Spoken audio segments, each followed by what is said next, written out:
Mga kababayan, alam nyo ba na ang makapagbabago lang talaga sa Pilipinas ay isang leader na matapang? Di ba? Proven and tested na yan. Tingnan nyo si Duterte. May political will. Di ba? Si Duterte, walang sinasanto, walang sinisino. Dahil matapang. Yan ang kailangan natin. Yan ang kailangan natin na presidente. Pero ako guys, meron akong nakikita na pwedeng-pwede na magiging presidente. Ewan ko lang sa inyo kung magugustuhan nyo to. Etong napupuso na, hindi naman napupusuan, nakikita ko lang sa kanya na pag ito ang nagiging presidente ay talagang magbabago talaga. Tingnan nyo, bigla natin halimbawa, Duterte. Si former President Duterte. Di ba? Walang sinisino, walang binabangga, kahit sinong politician. Pag tingin niya na mali ang ginagawa mo, talagang managot ka sa kanya. Tingnan mo, yung mga negosyante, yung mga malalaking negosyante, o mga ma-influensyang negosyante, hindi nakapurma kay President Duterte. Pag sinabi niyang ganito, talagang, di ba? Pag sinabi niyang, huwag niyong gawin yan, mananagot kayo sa akin. Ang tawag doon guys, political will. Yan ang kailangan natin na mamuno sa ating bansa. Duterte. Itong may recommend ko sa inyo guys. Walang binatbat dito ang mga Duterte. Kahit sino sa mga anak ni Duterte, Sara, di uubra dito. Pag political will lang ang basihan. Baste, di dinuubra. Sino? Si Pulong? Di uubra. Itong ito politiko din to. Politiko din to at matapang din to. Pag sabi ko nga, pag itong tao na to, pag ito yung nagiging presidente, may political will to eh. Yan ang kailangan natin. Tingnan mo si Duterte. Dahil sa tapang ni Duterte, yung mga daming sumuko, dahil yung mga gumagamit ng druga, tumigil. Tumigil sila dahil natakot. Yan ang kailangan natin. Yung mga mga pulis na mga pasaway, tumigil. Mga general, mga politiko, tumigil. Yung mga politiko na tigasin na mga politiko, sinong mga politiko na tigasin? Tumigil. Takot kay Duterte. Yan ang kailangan natin at yan ang hanapin natin na presidente dapat. Yung matapang, may political will. Mga politiko, kahit sino pa, kahit congressman pa yan, mayor pa yan, gobernador yan, o senador, takot kay Duterte. Etong tao na to, mas matindi pa to kay Duterte.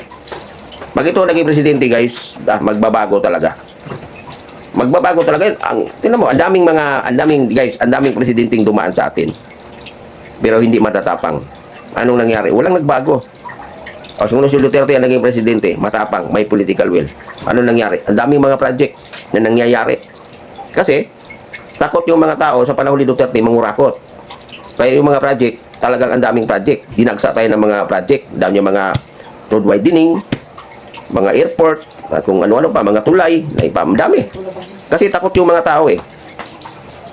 Takot pag sinabi ni Duterte, build program tayo. Ay di ang mga tao, dahil sa takot kay Duterte, talagang piniryoso nila yung build program. Pero itong tao na to guys, na maano ko sa inyo, mas matindi pa to kay Duterte.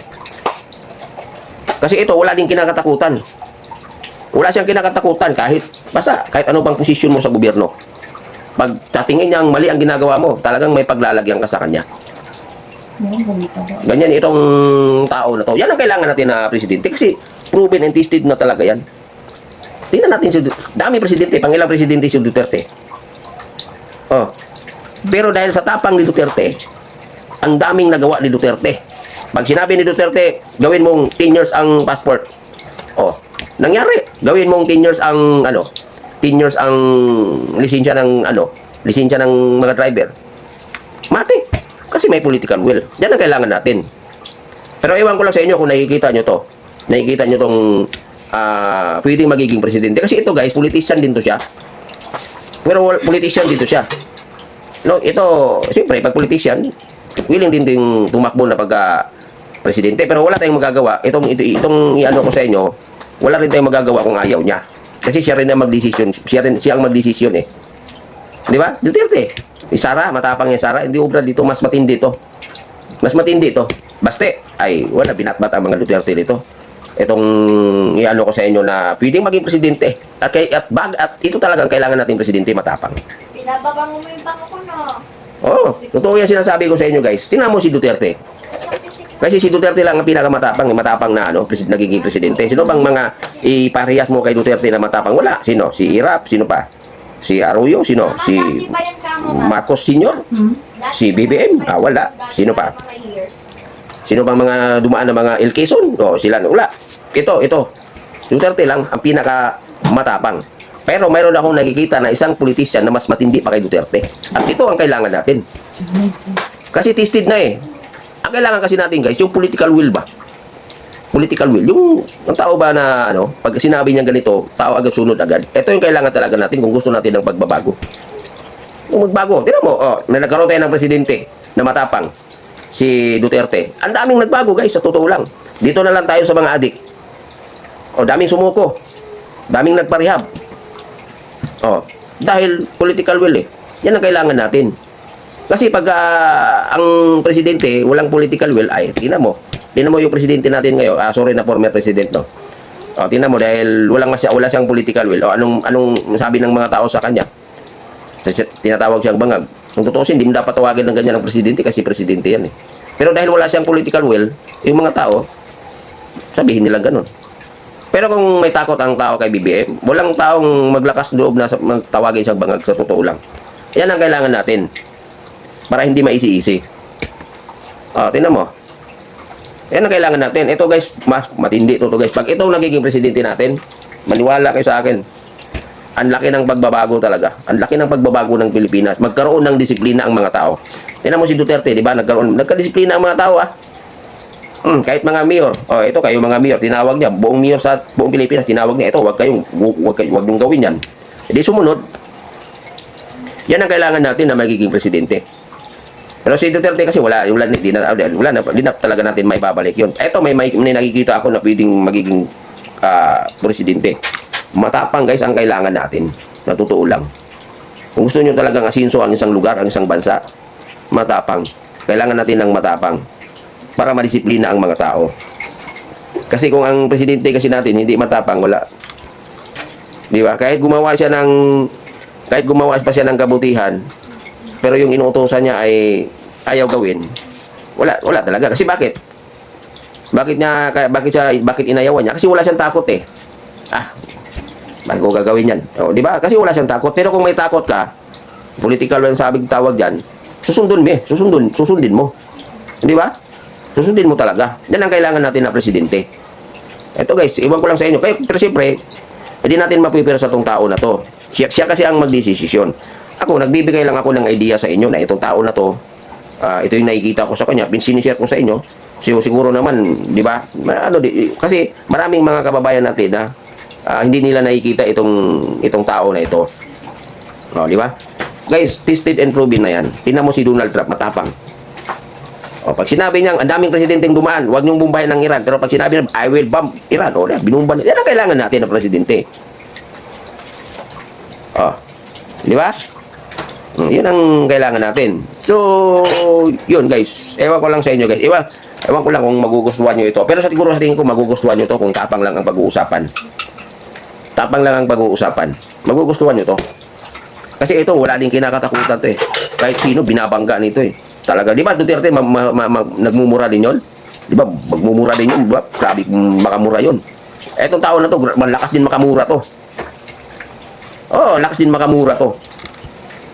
Talagang sa mura pa lang, pagka sinabihan ka nito, tiklop ka talaga. At kung may papagawa siya sa'yo, talagang hindi ka sumunod.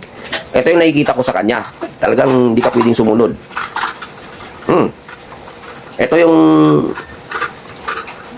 sabi ko nga, si Duterte ang pinakamatapang na nagiging presidente natin.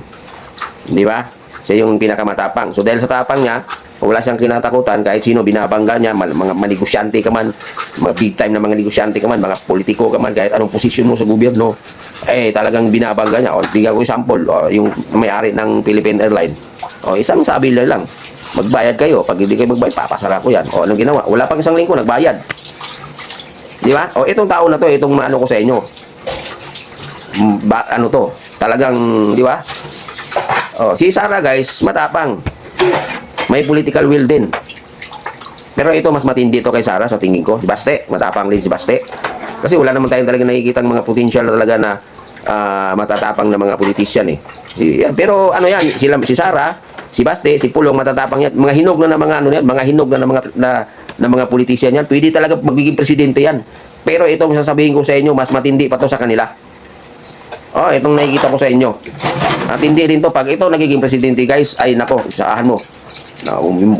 Nako, maniwala ka sa akin. Ito.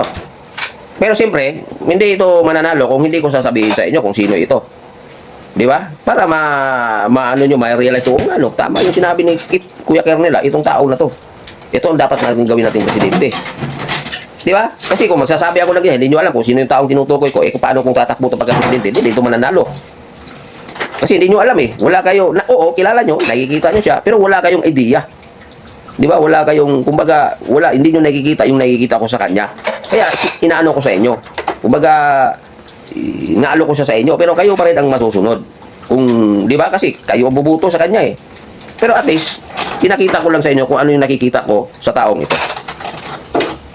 Di ba? So, yun guys. Siyempre, kahit na nakikita na natin, sumbangayon kayo sa view ko, ito sa view ko na nakita ko sa taong ito, kung itong tao din ay kung ayaw niya rin tumakbo pagka-presidente, wala tayong magagawa. Nasa kanya pa rin ang desisyon. Wala tayong magagawa. Kahit gusto natin niya magiging presidente siya kasi yung nga na may political will, talagang itong tao na to walang sinisino, pag mali ginagawa mo, talagang uupakan ka. Di ba? Pero wala tayong magagawa kung ayaw niya tumakbo na presidente. So, wag na nating patagalin guys kung sino yung tinutukoy ko. Excited na ba ang lahat? Huwag kayong mabigla, sasabihin ko kung sino to. Guys, Erwin Tulfo. Erwin Tulfo guys, napakatapang. Oh, di ba? Walang Erwin Tulfo, napakatapang. Walang kinakatakutan. Kahit nagiging speaker ka pa ng Congress, naging Senate President ka pa. Sa Senate. Kwikwilduhan kita, palalabasin kita sa tingin nyo guys, ano sa tingin nyo? Pero wala tayong magagawa kung ayaw tumampok pagka-presidente, di ba? Tingin nyo, tama ba yung ano ko? Erwin Tulfo. Panis ang mga Duterte. Pero siyempre, nasa inyo pa rin yan ang desisyon kung buto nyo siya o hindi. Kung sakaling tatakbo sa pagka-presidente. So yun lang guys, no? So, kalat na yan sa social media na si Erwin Tulfo napakatapang. Huwag kang pa luko-luko kay Erwin Tulfo, kwikwiluhan ka dyan, lalabas ka sa session hall yan.